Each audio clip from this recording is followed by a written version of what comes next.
Experience the future of packaging and processing up close and in action. Explore groundbreaking innovations, engage with hands-on solutions, and connect with the experts transforming the industry. See how these advancements can revolutionize your products, production lines, and business. It all starts here. Don't miss out. Register today at packexpolasvegas.com/unpackedpod.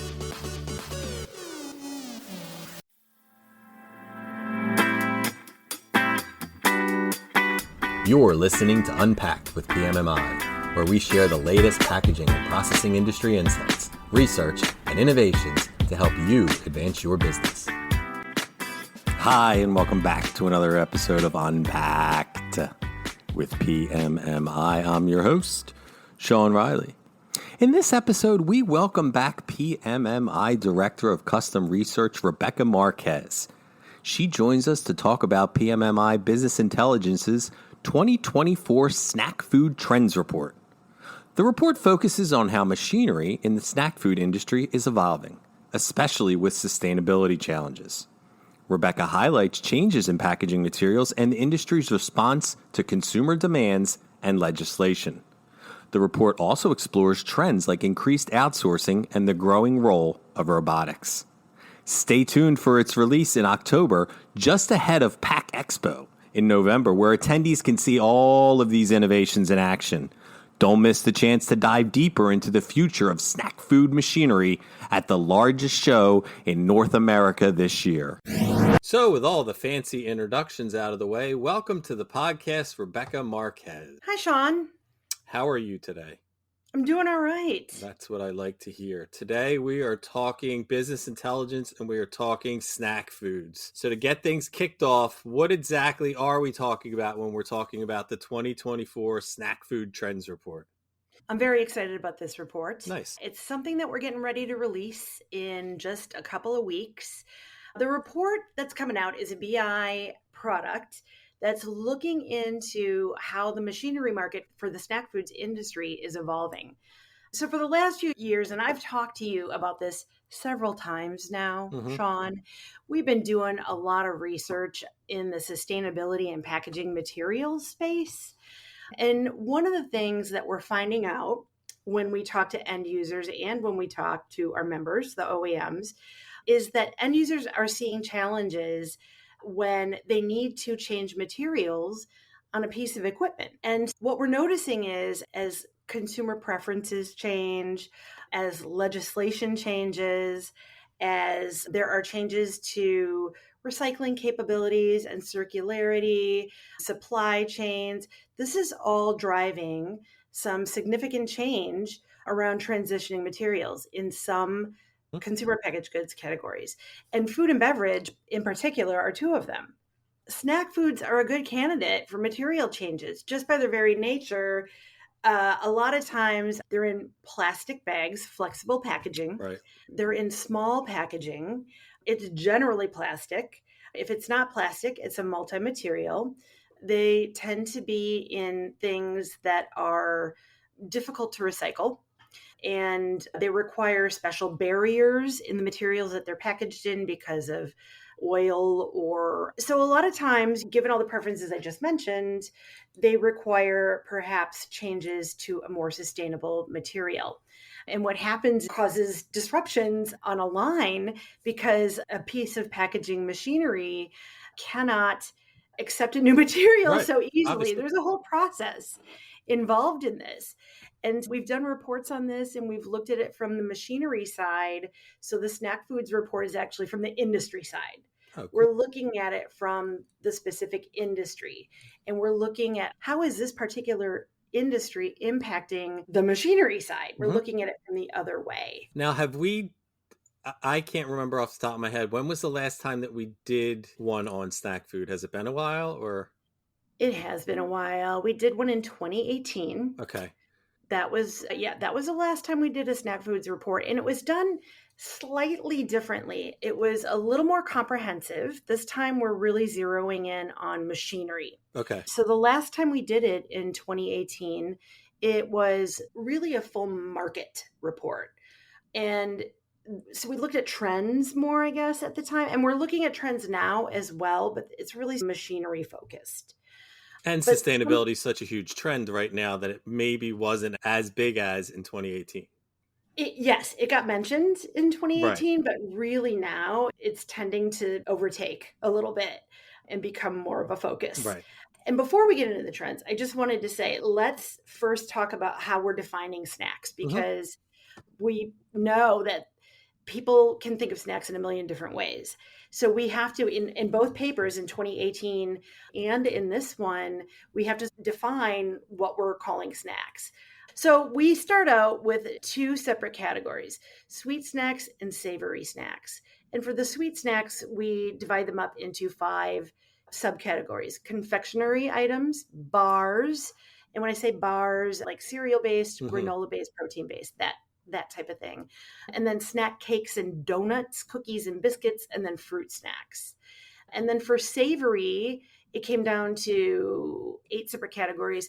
And those were salted snacks like chips and pork rinds and things like that, popcorn, crackers and biscuits, processed meat snacks, nuts and seeds, cheese snacks, and fresh snacks.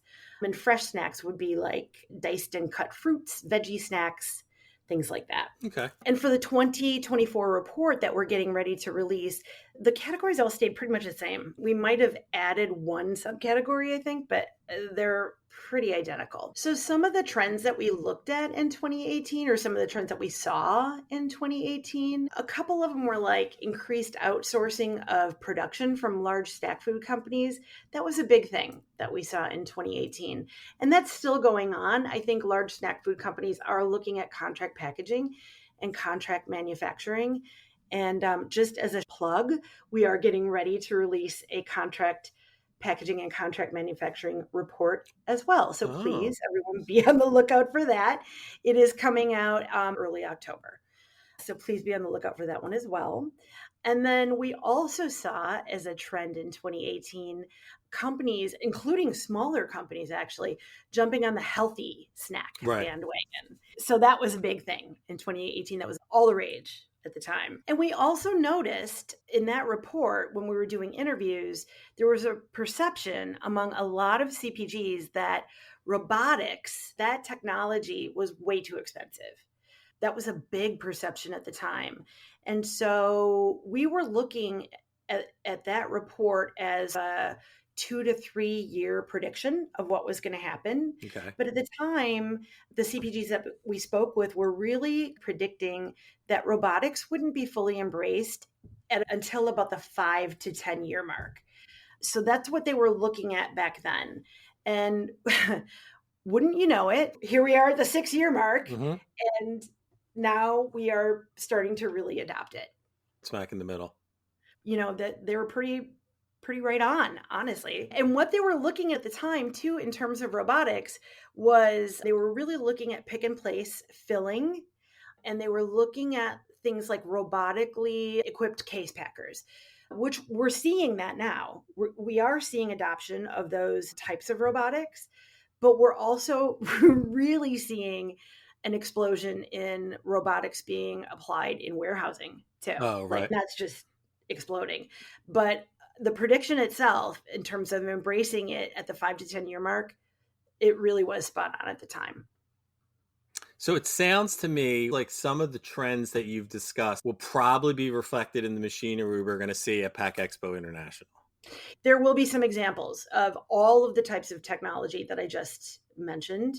People will be able to go and see them in action, and including warehousing stuff too.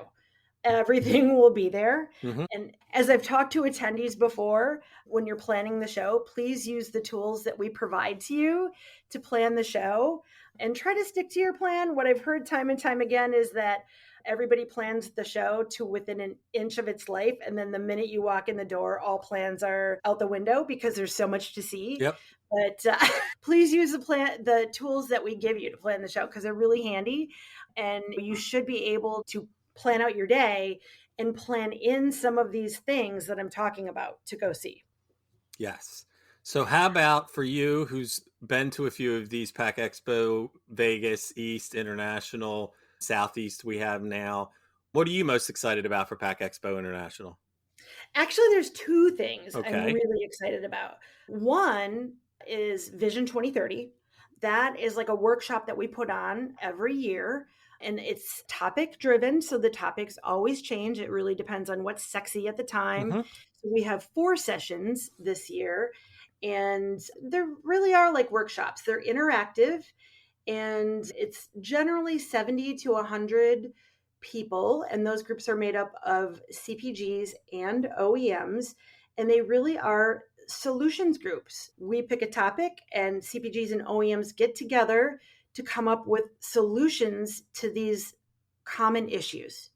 And they're really effective sessions. They're popular, they're moderated, so it's not just people getting into a room and a possible knife fight happens. It's a moderated session, and they tend to be very popular, and I always get really excited about those. They're great sessions. The other thing I'm really excited about is Sustainability Central. Yes.